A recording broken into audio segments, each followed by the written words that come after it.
방송실은 소리가 조금 울리니까 안 울리게끔 좀 조정을 해주시면 좋겠고, 조명이 너무 밝아가지고 눈이 부셔요. 조금만 덜 눈부시게 좀 해주면 좋겠어요.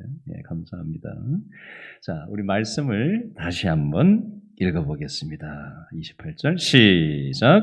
수고하고 무거운 짐진 자들아 다 내게로 오라. 내가 너희를 쉬게 하리라. 나는 마음이 온유하고 겸손하니 나의 멍에를 메고 내게 배우라. 그리하면 너희 마음이 쉼을 얻으리니 이는 내 멍에는 쉽고 내 짐은 가벼움이라 하시니라.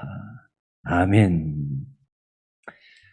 여러분, 가만히 앉아있다가 사람들이 이렇게 손을 들고 기지개를 피면서 뭐라고 얘기를 하죠? 에?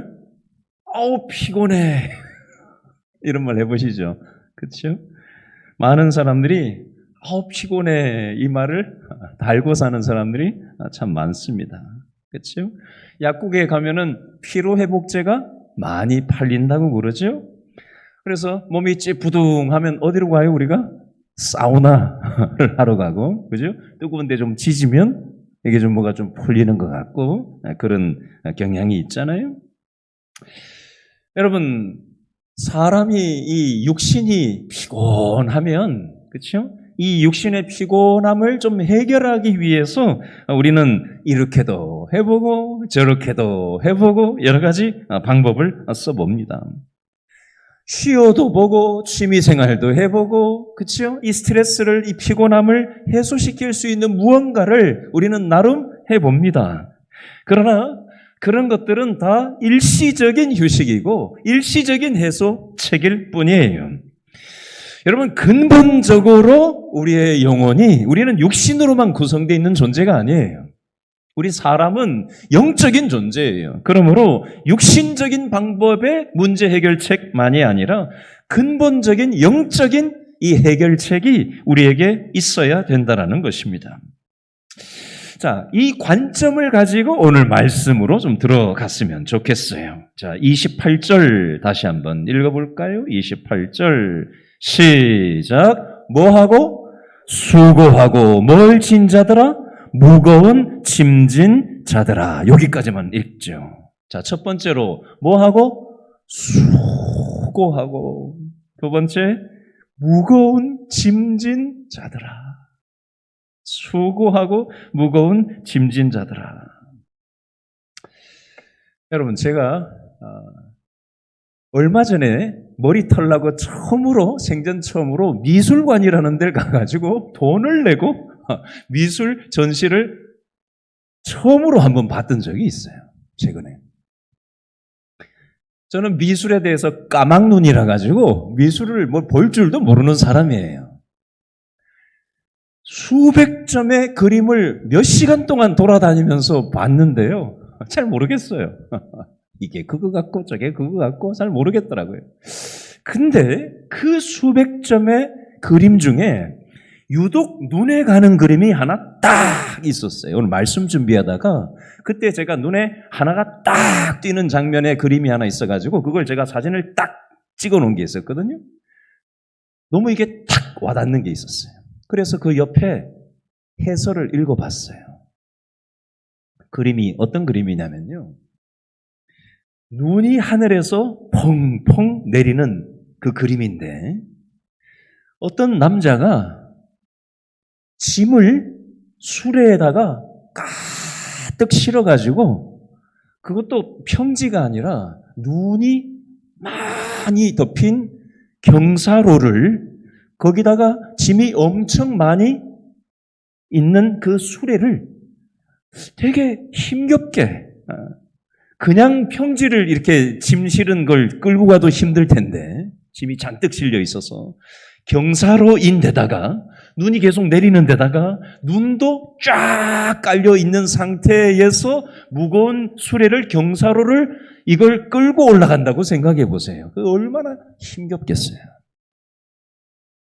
오늘 말씀을 가만히 묵상하는데 그 그림 봤던 게 딱 생각이 나서 제가 찍어놨던 사진을 다시 한번 제가 이렇게 봤어요. 찾아가지고. 여러분, 이 세상을 살아가는 모든 인생들은 나만 힘든 게 아니에요. 힘들지 않은 사람이 아무도 없어요. 다 저마다 이 사람은 이게 힘들고 저 사람은 저 문제가 힘들고 저 사람은 문제가 없겠지 하는 그 사람도 또 얘기를 하다 보면 또 남 모르는 또 슬픈 힘든 사연이 있기 마련이에요. 여러분, 오늘 마태복음 11장 28절에 보니까 수고하고 무거운 인생의 짐진 자들아 이렇게 말씀하고 계세요. 그런데 그 그림에 단지 눈 펑펑 내리는 그 눈 깔린 길에 무거운 짐을 잔뜩 수레에 끌고 버겁게 올라가는 그림만 있는 것이 아니었어요. 그 옆에 어떤 차가 지나가는데 밤이었어요.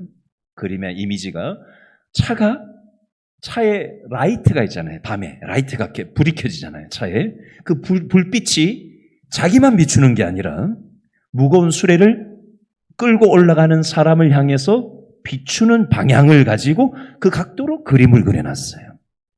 그 그림이 얘기하는 바는 이 땅을 살아가는 모든 사람들이 참 힘든데 저마다의 문제를 가지고 힘들게 살아가는데 그 차의 빛이 그 어두운 사람의 앞길을 밝혀주는 그런 이미지를 그 그림에서 표현하고자 그 화가가 그렇게 그린 것 같더라고요.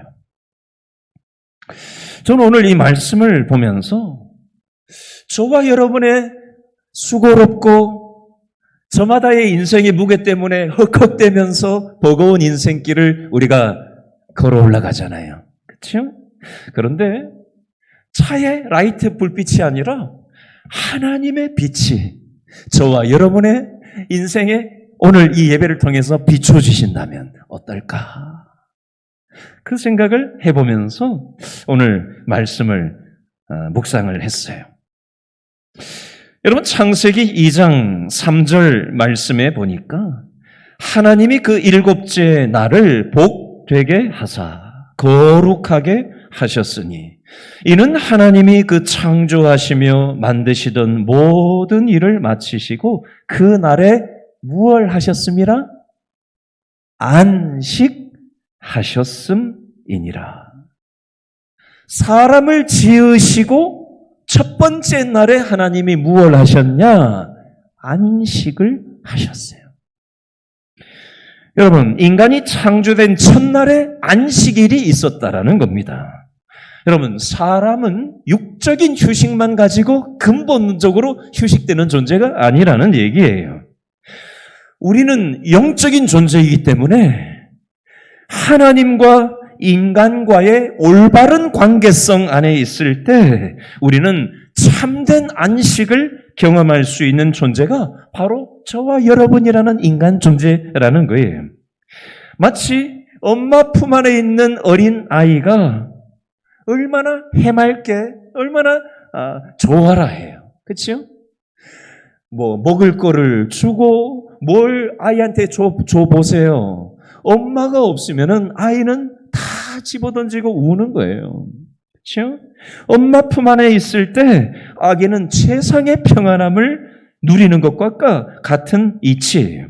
우리 인간이라는 존재도 세상의 어떤 취미생활, 돈, 이 세상의 그 어떤 것이 잠깐은 우리를 휴식하게 만들 수 있을지 모르겠어요. 그러나 근본적으로 우리 인간 존재는 엄마의 품과 같은 하나님 품 안에 있을 때 제대로 된 인생의 평안을 누릴 수 있다라는 겁니다. 그런데 인간 존재가 죄로 인해서 하나님의 품을 떠나고 하나님과의 관계가 깨어져 버렸어요. 그러다 보니 참된 안식이 깨져버린 거예요. 그 표현이 창세기 3장 16절, 17절, 19절에 무엇라고 쓰여 있는지 한번 보도록 하겠습니다. 창세기 3장 16절에 보니까 또 여자에게 이르시되 내가 내게 임신하는 고통을 크게 더하리니 내가 뭐하고 수고하고 수고하고 자식 낳을 것이며 17절에는 뭐라고 돼 있어요? 아담에게 이르시되 땅은 너로 말미암아 저주를 받고 너는 내 평생에 무엇을 하여야?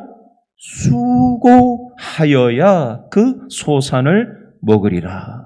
오늘 마태복음 11장 28절에 수고하고 무거운 짐진 자들아 이렇게 되어 있는데 창세기 3장 16절에도 임신하는 고통에 수고를 해야 되는 이 땅의 삶이 생겼다는 거예요. 죄 때문에. 하나님과의 관계가 깨지니까 창세기 3장 17절에 내 평생에 수고하면서 살아야 먹고 살 수 있게 되었다라고 말씀하는 거예요. 창세기 3장 19절에 보니까 너는 흙이니 흙으로 돌아갈 것이니라. 이건 무엇을 얘기하는 거예요? 우리 인생에 하나님과의 관계가 깨져버리고 나니까 죽음의 문제가 찾아오는 거예요. 여러분, 죽음이 얼마나 고통스러워요. 사랑하는 부모님과 헤어져야 되고, 사랑하는 자식과 헤어져야 되고, 사랑하는 형제와 헤어져야 되고. 오늘 어떤 목사님하고 대화할 일이 있었는데 그 목사님이 신앙생활을 어떻게 하게 됐냐고 얘기를 하시는데 이렇게 얘기하시더라고요. 자신의 형님이 어렸을 때 돌아가셔서 어린 나이에 자기가 형이 죽는 걸 보면서 아, 인생이 이게 다가 아니구나.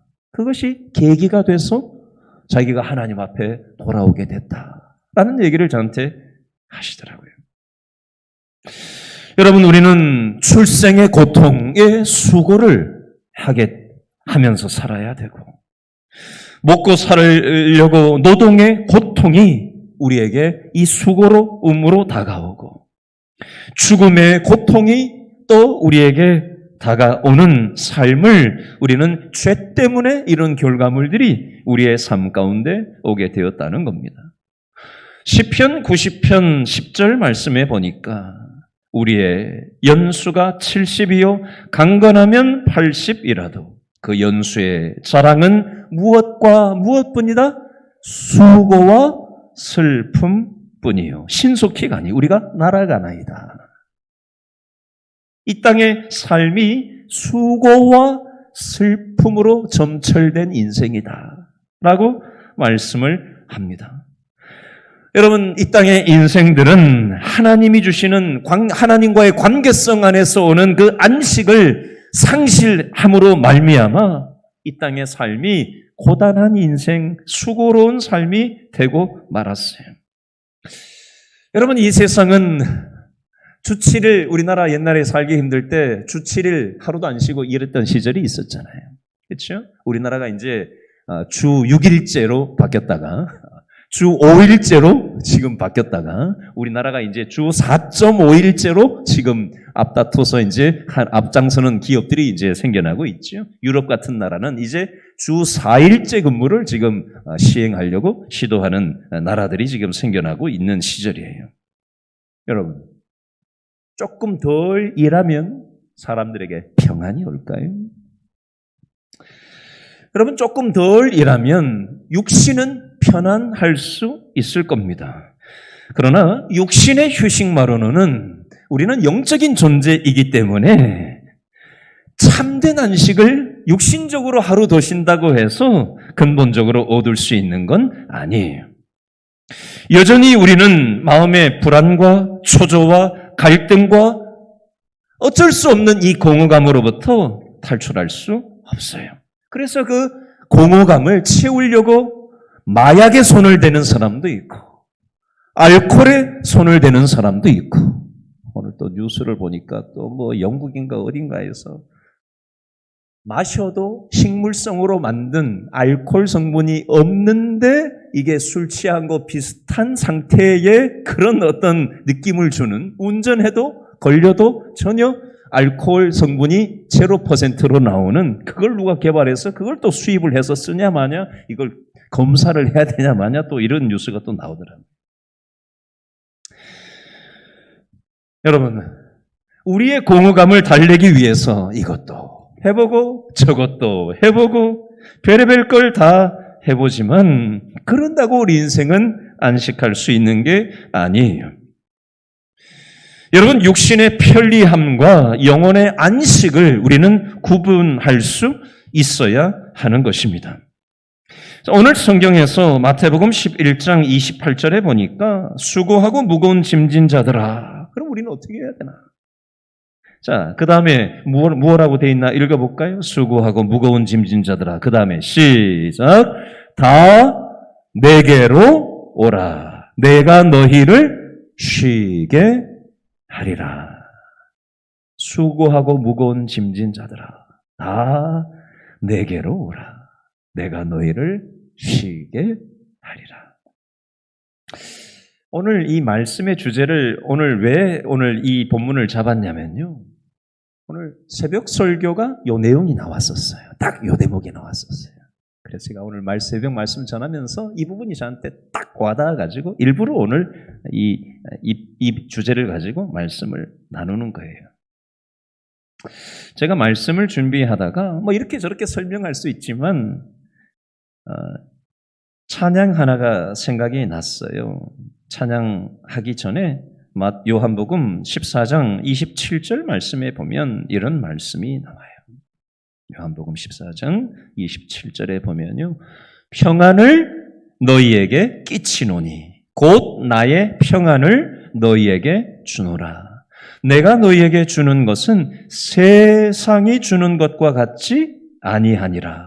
너희는 마음에 근심하지도 말고 두려워하지도 말라. 이 말씀을 제가 묵상을 하는데 딱 생각나는 복음성가가 있었어요. 여러분 떠오르는 복음성가 있어요? 평안을 너에게 주노라. 세상이 줄 수 없는, 세상이 알 수도 없는 평안, 평안, 평안, 평안을 내게 주노라. 다 같이 한번 해볼까요? 평안을 너에게 주노라.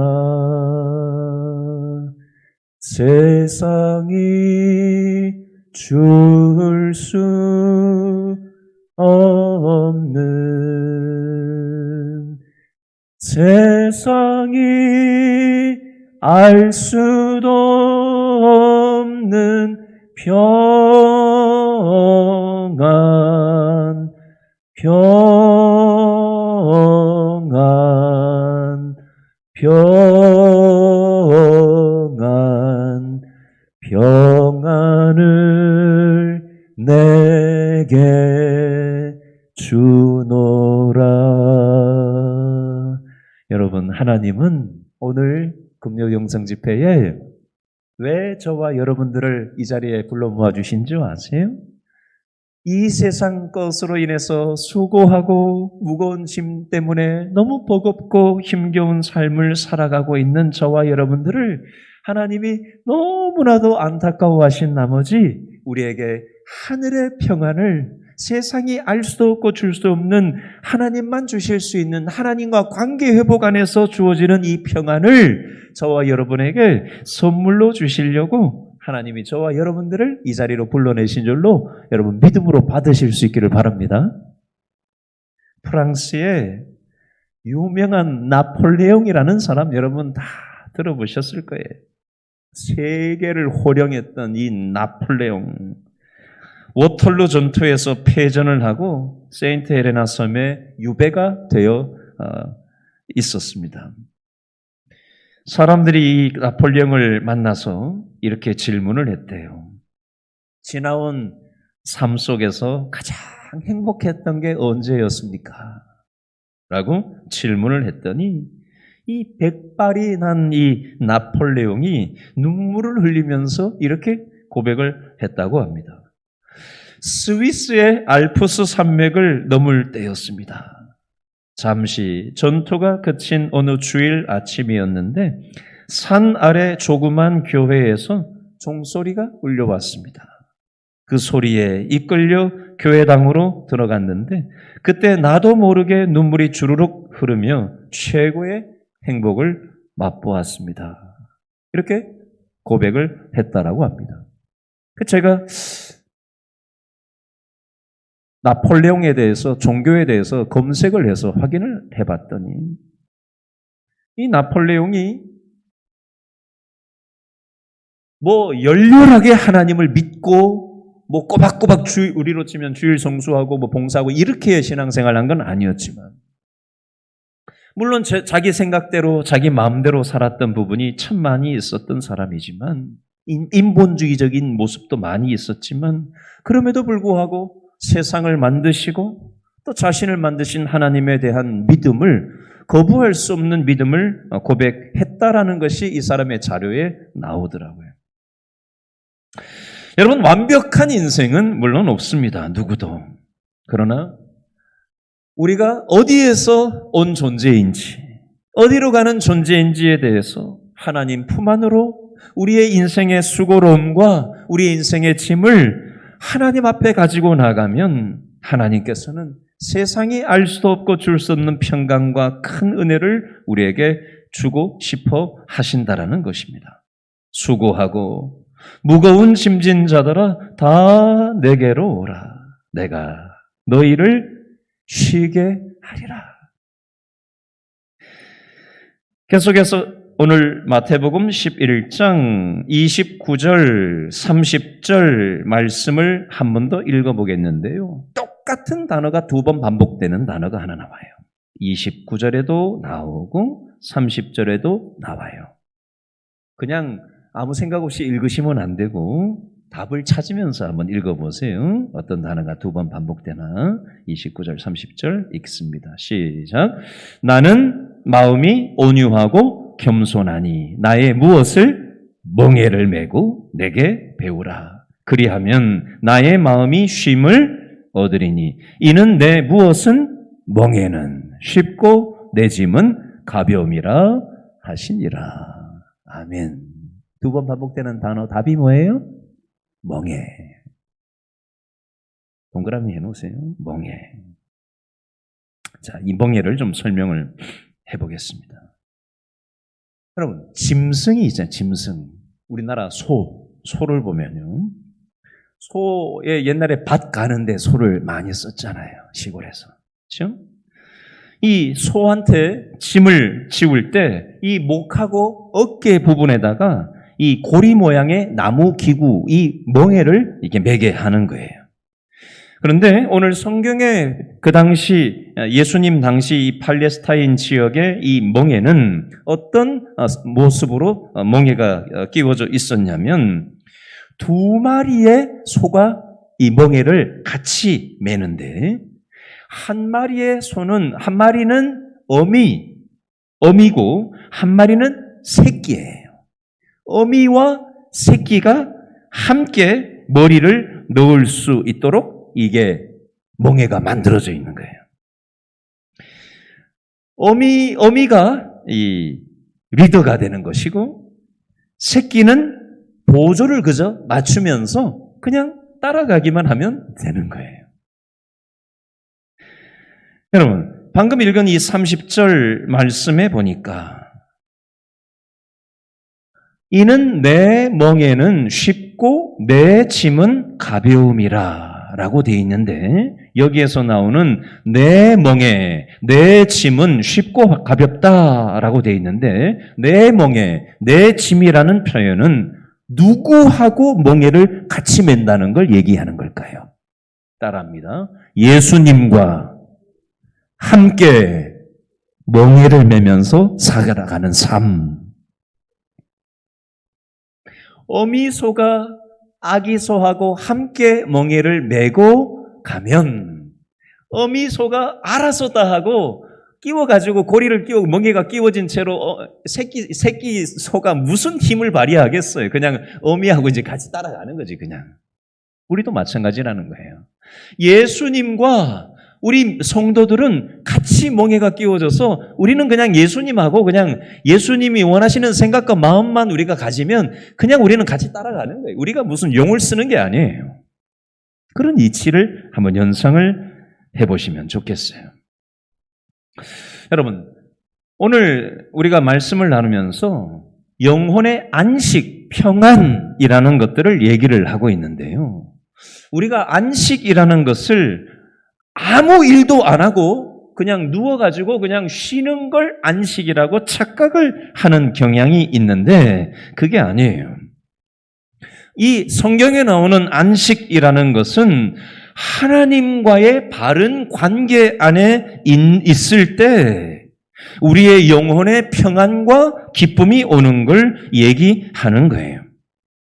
그러면 오늘 마태복음 11장 30절에 나오는 예수님과 함께 내가 멍에를 맨다라는 것을 구체적으로 좀 설명을 드려볼게요. 두 가지 멍에를 좀 설명을 드리려고 하는데요. 첫 번째는 저를 한번 따라 하시죠. 말씀에 순종하는 멍에. 자, 요한일서 5장 3절에 보니까 하나님을 사랑하는 것은 이것이니 우리가 그의 계명들을 지키는 것이라. 그의 계명들은 무거운 것이 아니로다. 하나님을 사랑하고 하나님의 말씀 계명을 지키는 거, 이건 말씀에 순종하는 걸 얘기하는 거잖아요. 그렇죠? 하나님을 사랑하고 하나님의 말씀대로 하나님 뜻대로 살아가려고 그 말씀대로 순종하는 것은 무겁고 힘든 일이 아니다. 부담스러운 일이 아니다. 손해보고 세상에서 뒤처지는 일이 아니다.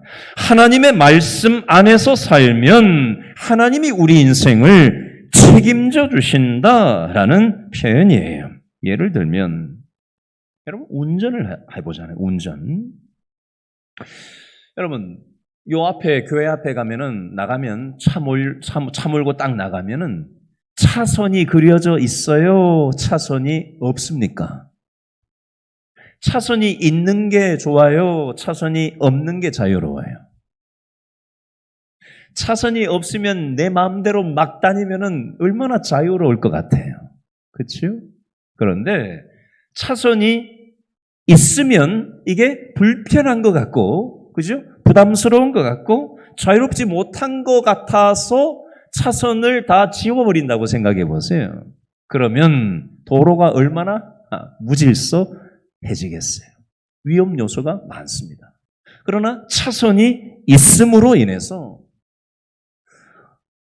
차들이 보호가 되고 안전하게 될 수 있다라는 것입니다. 여러분, 말씀에 순종하면서 살아간다는 것도 사실 잘못 생각하면 부담스럽게 힘들게 생각하고 손해보는 거 아닌가? 라고 생각할 수 있습니다. 누가복음 9장 23절에 보니까 아무든지 나를 따라오려거든 자기를 부인하고 자기 십자가를 지고 나를 따를 것이니라. 자기 뜻대로 살지 말고 하나님 뜻대로 순종하면서 살아가라는 거예요. 예수님과 함께 멍에를 매면 그 말씀대로 그냥 순종하면서 같이 예수님과 멍에를 매고 하나님 뜻대로 따라가면 순종하는 사람들에게 주시는 평안함을 하나님께서 선물로 주신다는 것입니다. 두 번째, 저를 따라 해주시기 바랍니다. 예수님과 함께 멍에를 매는 것은 사명에 헌신하는 것입니다. 사명에 헌신한다니까 되게 이게 대단한 것 같은데요. 그냥 쉽게 예를 들어볼게요. 오늘 새벽에 제가 설교를 마치고 기도하는데 하나님께서 저한테 생각나게 하시는 사람들이 있었어요. 여러 사람들이 생각이 나서 기도를 했는데요. 오늘 말씀과 연관된 부분만 빼서 얘기를 하겠습니다. 갑자기 옛날 신학대학원 동기 하나가 생각이 나서 연락을 했었어요. 근데 지금 굉장히 위기 상황 속에 있더라고요. 1시간 이상 통화를 하면서 거의 제가 들어줬던 것 같아요, 얘기를. 근데 제 마음에 시간이 좀 나중에 날 때 한번 찾아가서 밥이라도 좀 사주면서 좀 내가 위로를 해줘야 되겠다. 이런 마음이 들었는데, 근데 내가 위로해 주는 게 아니라 하나님이 나를 통해서 그 사람을 위로해 주기를 원하셔서 저의 생각 속에 그 사람이 수년 동안 연락 한 번 안 하고 지냈는데 난데없이 생각나게 하셔서 제가 전화했던 거예요. 근데 진짜 누구한테 그런 얘기하기 쉽지 않은 얘기를 저한테 하더라고요. 다 털어놓더라고요. 너무 심각한 상황에 있어요. 여러분, 하나님께서 예수님과 함께 멍에를 메고 하나님이 주신 사명에 헌신한다라는 것은 뭐 대단한 게 아니라 하나님이 주시는 어떤 생각과 마음에 내 자신을 내어드리는 거예요. 그렇게 쓰임을 받을 때 그게 부담스럽죠. 그 사람 되게 멀리 살거든요. 굉장히 멀리 살아요. 제가 찾아가려면 몇 시간 운전하고 가야 돼요. 시간 내서. 평상시 얘기도 하던 사람도 아니에요. 그러나 하나님이 기뻐하실 것 같아요. 그렇게 하면 내 영혼이 되게 보람될 것 같더라고요. 하나님이 그걸 원하시는 것 같아요. 강도 만난 자의 이웃으로 네가 사용됐으면 좋겠다. 네가 네 인생의 중심이 되지 않았으면 좋겠고 하나님인 내가 너의 인생의 중심이었으면 좋겠다. 하나님이 이 마음을 저한테 주셨어요. 여러분, 교회에서 봉사하고 직분을 감당하는 거 때로 힘들 수 있습니다. 부담이 될 수도 있어요. 그런데 이 사명을 감당하다 보면 하나님이 나한테 맡겨주신 직분이다. 하나님이 나한테 맡겨주신 사람이다.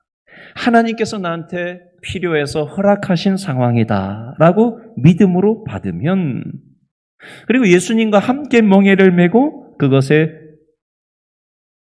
내 자신을 내어드리면 세상에 알 수도 없고 줄 수도 없는 평강과 큰 기쁨을 하나님께서 허락하여 주신다는 것입니다. 마지막 세 번째 간단히 정리하고 마칠게요. 여러분, 이 세상에서 우리가 하나님과 함께 예수님과 함께 멍에를 메고 말씀에 순종하고 사명을 감당하면서 살아가면 하나님께서 안식을 주세요. 그러나 완전한 안식은 아니에요. 완전한 안식은 천국에 가서 경험할 수 있는 것입니다. 오늘 제가 새벽에 기도하다가 제가 이제 나이가 54인데 내 인생 시계는 현재 몇 시를 가리키고 있나? 저 이 생각 잘하거든요.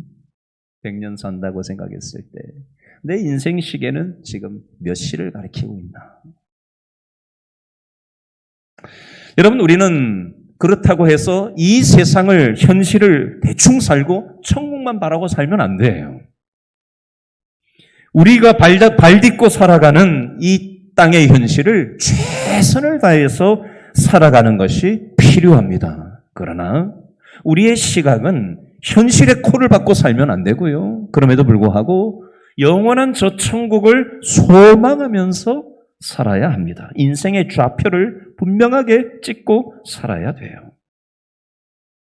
요한계시록 14장 13절에 보니까 천국은 안식이 가득한 곳이라고 돼 있어요.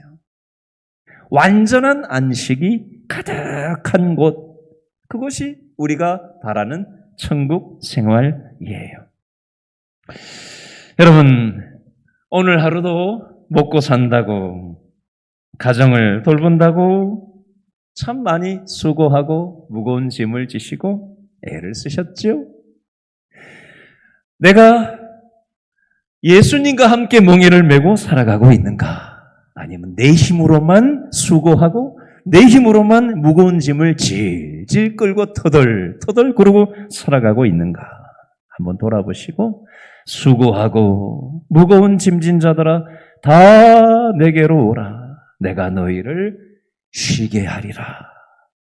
나하고 함께 멍에를 메고 가면 내가 어미소처럼 너의 인생의 수고로움을 내가 다 리더가 돼서 이끌어주겠다. 너는 목만 끼고 따라와라. 말씀대로 순종하고 따라와라. 내가 너에게 맡겨준 거 그거 부담되고 힘든 것처럼 보이지만 믿음으로 따라오면 세상에 알 수도 없고 줄 수 없는 평강과 큰 기쁨을 내가 경험시켜 주겠다.